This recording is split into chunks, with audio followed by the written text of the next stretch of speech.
নমস্কার। এক কঠিন সময়ের মধ্যে দিয়ে আমরা যাচ্ছি,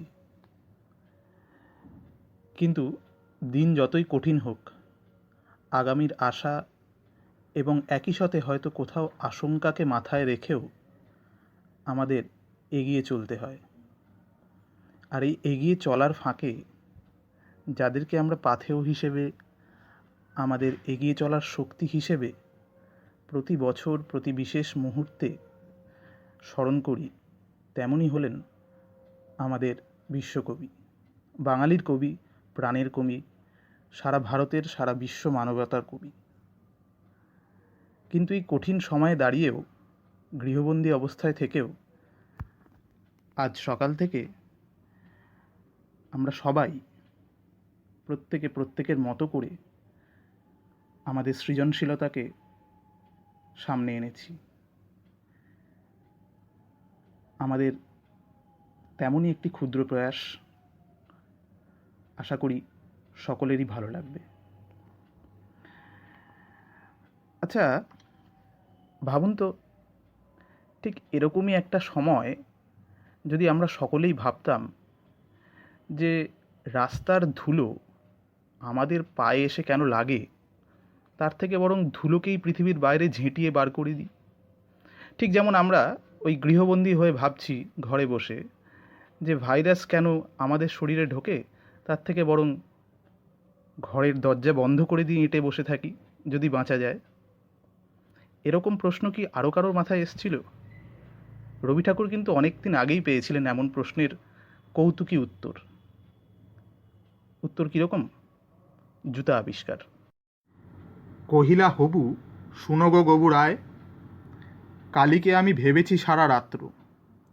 মলিন ধুলা লাগিবে কেন পায়, ধরণী মাঝে চরণ ফেলা মাত্র।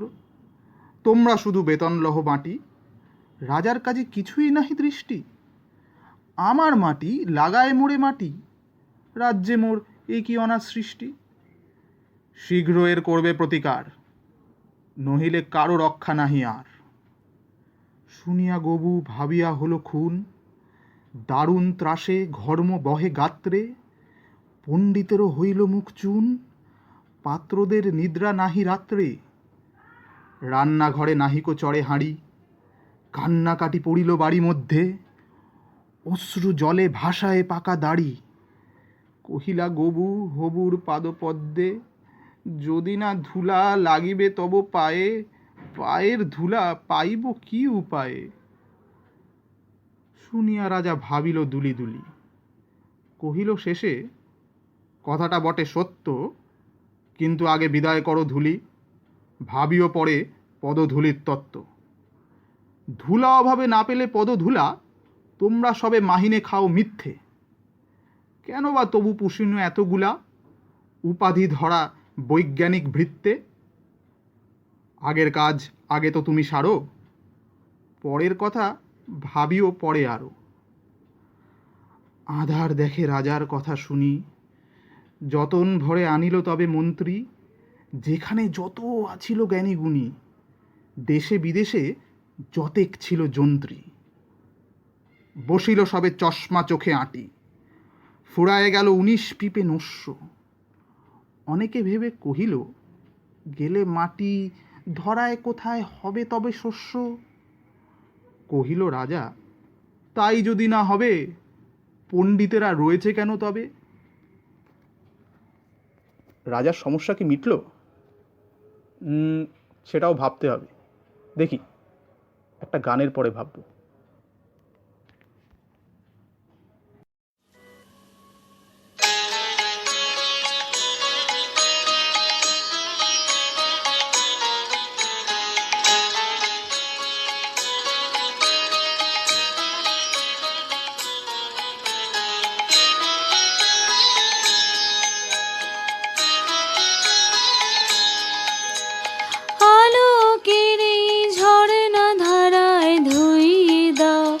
আপনাকে লুকিয়ে রাখা ধুলার ঢাকা ধুইয়ে দাও।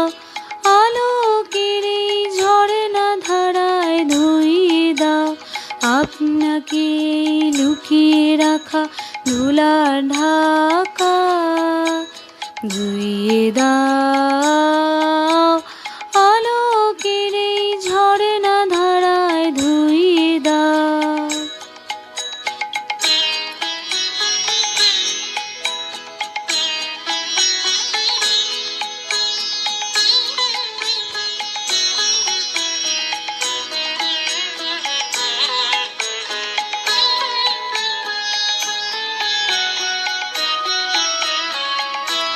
যে জন আমার মাঝে জড়িয়ে আছে ঘুমের জালে, আজ এই সকালে ধীরে ধীরে তার কপালে এই অরুণ আলোর সোনার কাঠি ছুঁয়ে দাও।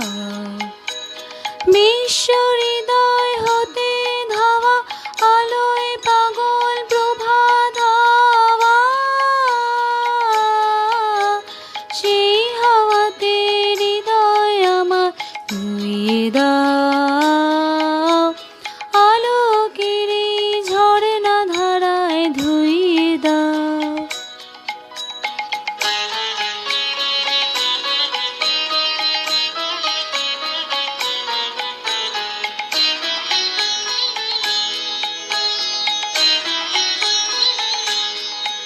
আজ নিখিলে আনন্দ ধারায় ধুইয়ে দাও মনের কোণে সব দীনতা মলিনতা ধুইয়ে দাও। নিখিলে আনন্দ ধারায় ধুইয়ে দাও মনের কোণে সব দীনতা মলিনতা ধুইয়ে দাও। আমার পরাণ বিনায় ঘুমিয়ে আছে অমৃত গান, তার নাইকো বাণী নাইকো ছন্দ নাইকো তান, তারে আনন্দের এই জাগরণী ছুঁয়ে দাও। বিশ্ব হৃদয় হতে ধাওয়া প্রাণে পাগল গানের হাওয়া, সেই হাওয়াতে হৃদয় আমার ধুইয়ে দাও আলোকের এই ঝরনা ধারায় ধুইয়ে দাও।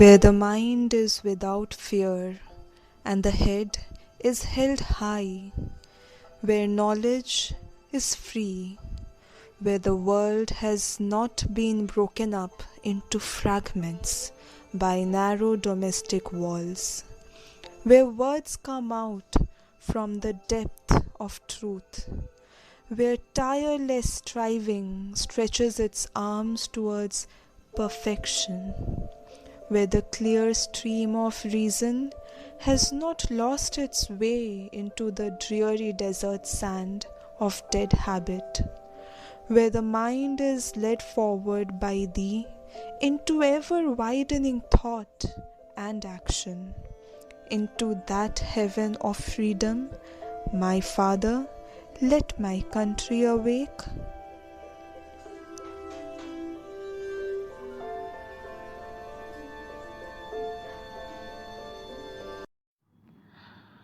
রাজার সমস্যা কিন্তু দূর হয়নি। হবু রাজার গবু মন্ত্রী এবং তার পণ্ডিতেরা এখনও সমস্যার সমাধান খুঁজে পায়নি। রবি ঠাকুর কী সমস্যার সমাধান খুঁজে দিলেন শুনি পরবর্তী অংশে জুতা আবিষ্কার। সকলে মিলে যুক্তি করি শেষে কিনিল ঝাঁটা 17.5 লক্ষ। ঝাঁটের চোটে পথের ধুলা এসে ভরিয়ে দিল রাজার মুখ বক্ষ। ধুলায় কেহ মেলিতে নারে চোখ, ধুলার মেঘে পড়িল ঢাকা সূর্য। ধুলার বেগে কাশিয়া মরে লোক, ধুলার মাঝে নগর হলো উজ্জ। কহিল রাজা করিতে ধুলা দূর, জগৎ হলো ধুলায় ভরপুর। তখন বেগে ঝুটিল ঝাঁকে ঝাঁক, মশক কাঁখে 21 লাখ ভিস্তি। পুকুরে বিলে রহিল শুধু পাঁক, নদীর জলে নাহিকো চলে কিস্তি। জলের জীব মরিল জল বিনা, ডাঙার প্রাণী সাঁতার করে চেষ্টা। পাঁকের তলে মজিল বেচা কিনা, সর্দি জ্বরে উজাড় হলো দেশটা। কহিল রাজা, এমনি সব গাধা, ধুলারে মারি করিয়া দিল কাদা। আবার সবে ডাকিল পরামর্শে, বসিল পুনঃ যতেক গুণবন্ত। ঘুরিয়া মাথা হেরিল চোখে সর্ষে, ধুলার হায় নাহিক পায় অন্ত। কহিল, মহি মাদুর দিয়ে ঢাকো, ফরাসপাতি করিব ধুলা বন্ধ। কহিল কেহ, রাজারে ঘরে রাখো, কোথাও যেন থাকে না কোনো রন্ধ্র। ধুলার মাঝে না দেন যদি পা, তাহলে পায়ে ধুলা তো লাগে না।